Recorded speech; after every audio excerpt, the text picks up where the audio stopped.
everybody. This morning we're headed to a Generac startup. It's an install we did that like a month or so ago, that the propane tank had just got set. So we're going out there to start the generator up. It's a 24 kW Generac. So we're going to do the startup procedure and let you guys see how we do it. So we'll see you there. Well, one of the first things we need to do is we flip this switch to LP. Okay, normally it comes ready for natural gas, but this is LP. LP is propane. So then they also come with oil already filled in them, but it is a good practice to just double check and make sure it has oil. And there we go, you see the oil is right there at the top of the full mark. These generators come with a break-in oil, and so after the first 25 hours it needs to be changed to a full synthetic. Also like to, just for the heck of it, inspect the air filter and make sure there's nothing in there from being stored. There could be something up in the air filter. Make sure it's clear from debris.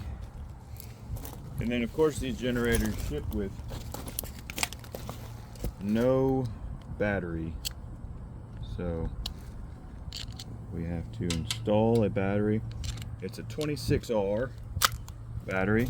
You can pick them up at pretty much anywhere, but I prefer to get them from Batteries Plus because they carry Duracell batteries, and I have found that the Duracell batteries last much longer than any other 26R available on the market. Most 26Rs only have a 12 to 24 month warranty. Duracell still has a 24-month warranty, but I have had customers that have had Duracells that test just as good as brand new after 4 years. So properly installed, and as long as they aren't in a harsh environment, they last pretty long. So we go grab that battery out of the truck, and we'll probably install it, and then, or at least I don't know, we might come back while I'm installing it, but we'll grab that battery and we'll be right back with you. Alright, so here we are back with the 26R.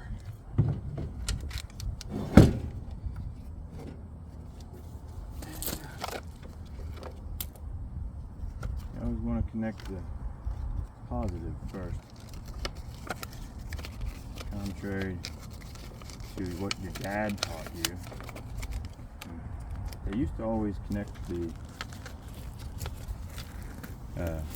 negative first and then the positive last, but it's safer to actually connect the positive first because you have less probability of arcing on anything if you connect the positive first, because if the ground's not connected and you were to accidentally like short to this, it doesn't do anything. But if that was connected first and you accidentally did this, then it would, like, you know, arc between there and blow your tool up. So it's much safer to connect the positive post first.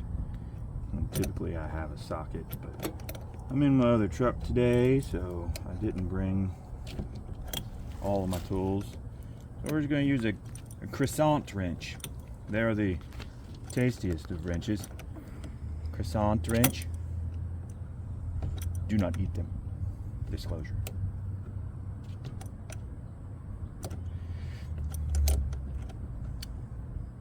For those of you that don't know, it's not called a croissant wrench. It's called a crescent wrench. Crescent actually is a brand, so it's truly called an adjustable wrench because this is a Klein, not a crescent. But we call them crescent wrenches because that is what the original one, I believe, was called, or at least the most popular one. Don't quote me on that. I'm not a historian. I always like to face the posts in like this. Why won't you go on? What you never want to do is bang on a battery. Never ever do this. Come on, punk.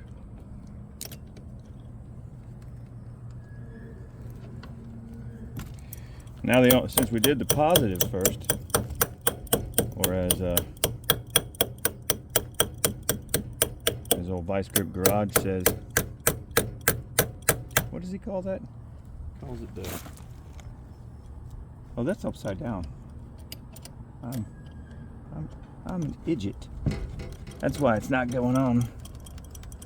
It's upside down. Ding-a-lang. Goes this way. Oh yeah, so much easier. Look at that.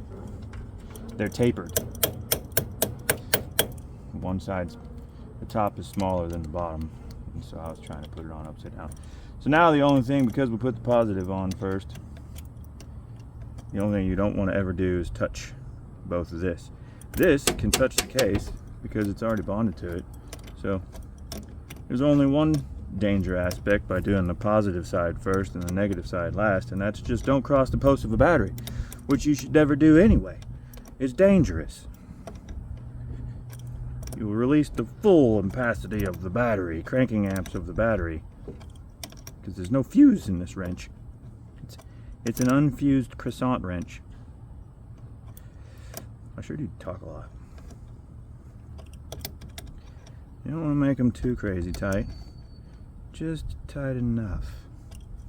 But it doesn't wiggle and you didn't break anything. I mean, what I like to do to keep the battery post from corroding is use this stuff, battery terminal protection spray. And you just kind of make sure it's working. Give it a little speep, speep, speep, speep, speep, speep, speep, speep. And what that does is it keeps the terminals from corroding. These batteries, especially lead acid batteries, while they're charging, produce a little bit of I think it's like vapors, some kind of vapors. I don't know. It'll condensate on the post and cause it to corrode. But that creates a little barrier. So the next thing we do before we start her up is we need to verify that the fuel pressure is correct. Here we have the recommended fuel pressure. We've got this one, because it's LP, it needs to be between 10 and 12 inches of water column. Well, you check that is with a manometer. I don't know, whatever you want to call it. It tests gas, or tests pressure in between the, let's test it right here. We'll get the gas off. Let's turn the gas on. And we'll test it on this side. This is your it's before the solenoid. So when you turn it on, it should come out of there. I wonder if the gas is on at the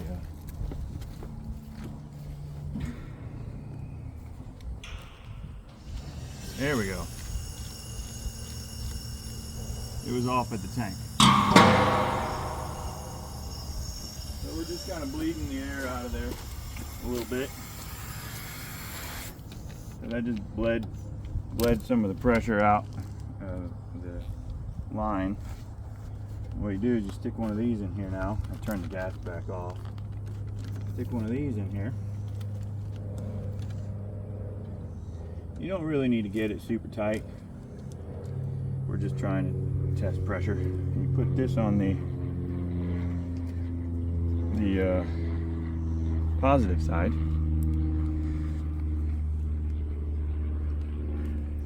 We'll turn it on. We'll stick this on our little nipple here. And you want to zero it because we've got zero pressure on there right now. So that's pretty close to zero. And you turn the valve back on, and if our plumbers did their job, we should have between 10 and 12 inches water column. It's a little bit low, but I'm not going to mess with it. We'll let it run, see what it is. It's on the low end, but it's within 10 to 12. So then we just take this little thingamabobber back out, put our plug back in, like so. And then I come over here to the transfer switch, and when we do installs, I like to leave this disconnected because this actually runs power to the controller, and it would get, you know, without a battery installed there, it'll be putting power on the battery charger. So you want to make sure, you know, everything looks good in here. Everything's connected. Yep, good. Yep, on our way. Now we head over to the controller here. And we want to make sure everything's out of the way that might get sucked into anything. We go to the controller, and as you see, it started up and has a little wizard here. It says language. What language do we want? Yes, English. Set up Wi-Fi. Yes, we can do that. Now to do that, let me stop right here and we'll come back. All right, we're back. So whenever you push setup now, it'll say go to app, and then you'll get, you need to wait until it says set up Wi-Fi now. And you'll go into your app. Actually, iPhones work better for this for some reason. It's a mobile link app, which get started. If you're a contractor, you would do, I need to set up, connect a home generator. You connect now. This one has integrated Wi-Fi. Now you got to enable the phone location. All right. What does this display on there? It says right now, it says set up Wi-Fi now. Timer countdown. So you click on that. Yes, connect now. And what I didn't mention also is, and then it'll ask you, mobile link wants to join the Wi-Fi. This is the generator one. You want to make sure it matches on that in case there's one around that's, you know, doing it too. Yes, it does. So it'll connect to the Wi-Fi through the app to the generator. And what I didn't mention before is you need to make sure that you got a Wi-Fi and password from the customer that they want it connected to. So it's going to search for Wi-Fi's, and I've got this on a little piece of paper, and I will connect that to it, hopefully. Alright, so we had some technical difficulties. The Wi-Fi is not accessible in this area, so we're not going to connect this generator to permanently connect Wi-Fi. But I did connect it to my hotspot to allow it to update its firmware. When we come to service the generator, we'll bring a USB drive to update its firmware periodically. The generators do not have to be connected to Wi-Fi, but it is nice because it allows it to connect to the mobile app and things like that, and let you know if there's anything wrong with it. They will just have to look at the light on the side and make sure that it's working, unless they get Wi-Fi in this area. So once it's connected, it'll say now connected. Right now it's saying now connected to my hotspot, and you just push enter to confirm. Wi-Fi signal's 82%, of course, because it's right here next to me. And we continue, and it's looking on the internet for its activation code. Generator activated, press enter. Select fuel, we're going to do LP. Cold start, yes. Time zone, America, Chicago. Set exercise. I'll confirm with them, but what I like to do is Wednesday. But I'll come back and set that up off camera. So then we go to system, and right now it's switched to off. And what we want to do is go ahead and give her a start. Make sure the gas is back on. May take a couple of turns to start, depending on if there's any air still in that gas line. But we want to go ahead and put it to manual and let her try and crank.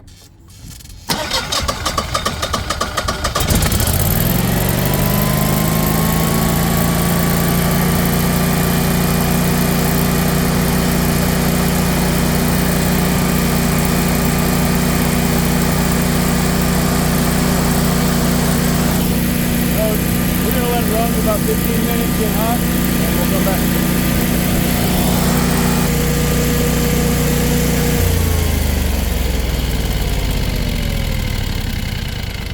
All right, so off camera, we let it run for about 15 minutes.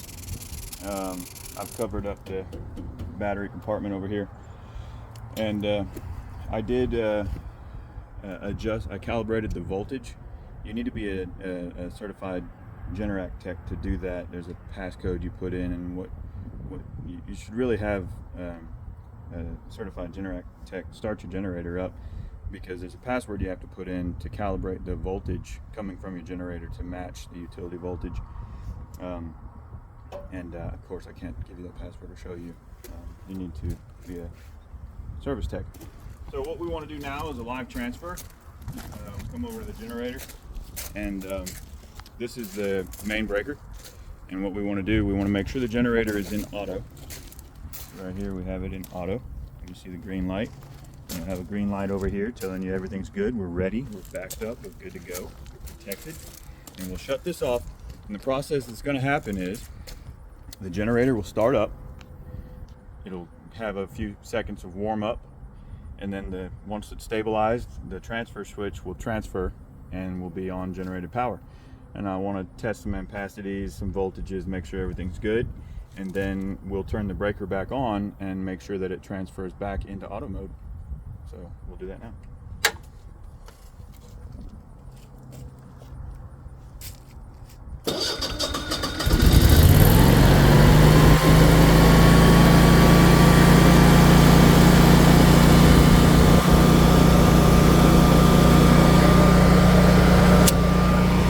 We're in emergency mode.